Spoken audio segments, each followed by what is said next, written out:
دا زموږ د چمن د 11 لکو د 10 لکو د آبادۍ مسله ده. موږ هر سړي ته واضح ویلي دي، که سیاسي که خان وي که ملک وي، که زموږ مطالبه نه ومنل سول د راته تاریخه پورې در انتخاباته پورې زموږ دغه ولس چې ناست دی او دا ولس به بیا سره 50-50 کېږي، پر هر پولینګ به درېږي، تیل به په لاس کې د پولینګ پیټۍ به سوځي، د پولینګ کوم حکمرانان چې هلته ولاړ دي یا یې پوسټران لګولي دي هغه پوسټران به راهړوي. موږ ولې دونې د غفلت په خوب دا ولس بیده دی؟ ولې د عوام دولې د غفلت په خوب بیده دي؟ زموږ د بازاره سه د برات خان مسکین اداره جوړه کړې ده، جنډې یې لګولې دي، نو دا ولس دي د جنډیانې ګرځي را شوکې ودې سوځي. د هرې پارټۍ چې دي، د هر چا چې دي، د هر چا پوسټر چې لګېدلی دی ودې سوځي. دا د وطن سره وفا نه کوي، دا وطن خرڅوي، دې د وطن سودا کړې ده. ویوي ته وایي تا راولم، وبل ته وایي تا راولم، وبل ته وایي تا راولم. دا واضح ورچاته معلومه ده چې د چمن 2 سیاسیان 2 پاټیان والا به په راځي. دا نور خوارانو هېڅ ځان ستړی کړی دی، هېڅ یې خرچې کړي دي. خرچې مه کوئ، و هغو ته دا کیسه ورپرېږدئ. هغه به راځي، هغه به دلته زموږ سره په اسټیج کې هم ناست دي، هغه به زموږ سره پر وږه ملګري هم وي، او هغه 2 پاټیان والا به په راځي. دا نور دې ځان نه ستړي کوي چې نن دلته یې نټ خلاص و او نن دلته یې نټ خلاص و. موږ به ریاست ته وایو، موږ به ولس ته وایو چې وروره زموږ د ولس ناره دې واوري، زموږ د ولس مطالبه دې ومني. که په رضا مني ودې مني، که په خواست مني ودې مني، که نه مني زموږ ولس ټوله و دې جنګ ته هم تیار دی، و دې کیلو و دې دروازو ته هم تیار دی.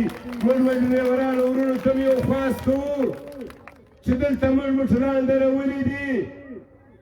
خلک به موږ ته وایي چې دوی ظلم کوئ، موټران موږ نه دي درولي، زموږ دا د چمن مشرانو درولي دي. مشر محمود خان په خپله درولي دي. که موټرانو والا ورځي مشر راغلی دی په خپله دې خبره ورسره وکړي، که اوس هیله کوي، که ګنټه مابعد هیله کوي، که اوته مابعد هیله کوي، مشر دې په خپله فیصله ورسره وکړي. دا د چمن 6 خانان دې پر یوه ځای سره راټول کړي، ډریوران دې په خپله فیصله ورسره وکړي چې زموږ د خوا وروره ورته اجازه ده. زموږ په لاس کې دا شی نشته چې موږ روډ خلاص کړو، دا د مشر محمود خان په لاس کې دی او دا د دغه 4-5 خانانو په لاس کې دی. زموږ ته دې څوک ډریوران نه خوابدوي، نه دې موږ ته وایي چې دوی زموږ لار بنده کړې ده یا دوی زموږ په مخ کې ولاړ یاست. موږ په مخ کې په دې ولاړ یو. موږ ته مشر محمود خان ویلي دي چې یو موټر به نه هیله کوئ. موږ ته د چمن د 5 خانانو ویلي دي چې ستاسې مطالبه په دغه موټرانو حلیږي. کمې موټران هیله کړل، زموږ د لاسه مې شی وایستی، دوی به هم دلته تش تور ناست یاست، میاشتې 2 به نور بیا پر دې روډ ناست یاست، بیا به دوی ستړي یاست. لیکن موږ به ډریورانو وروڼو ته خواست کوو چې وروره د مشرانو سره ووینئ. دا د مشرانو ذمهواري ده، په ولاکه یا زما ذمهواري ده، یا د محمد صادق ده، یا د سکرټري ده، یا د بوګي ده، یا د فیض ماما ده، یا د جواد علم پهلوان ده. دا د دغه مشرانو، د نورو مشرانو ذمهواري ده.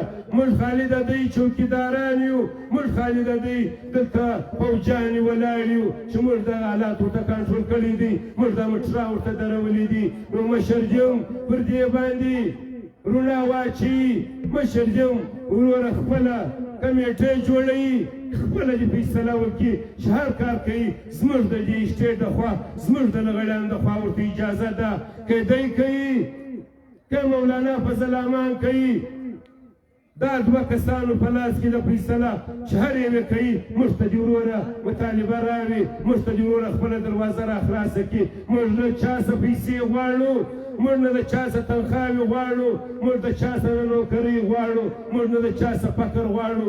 موږ خپل بارډر غواړو، موږ خپل تګ وراتګ غواړو، موږ د بارډر خپله کارخانه فعاله غواړو.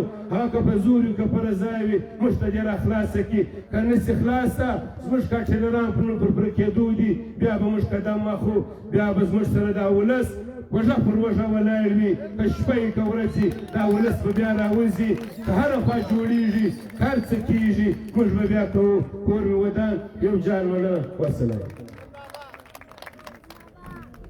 یو جهان مننه دا غوث الله جان ورور سو تاسو خپله وینا واوروله و د دعا دپاره بلنه ورکوم د جماعت اسلامي ضلعي امیر قاري امداد الله صاحب چې هغه راسي دعا وکړي قاري امداد الله صاحب خواست کوم ټولو ملګرو ته د جمعې مبارکې ورځ ده د دعا دپاره خو به ضرور ټول ناس خلک درېږئ که کښېنئ د آخري دعا ده درود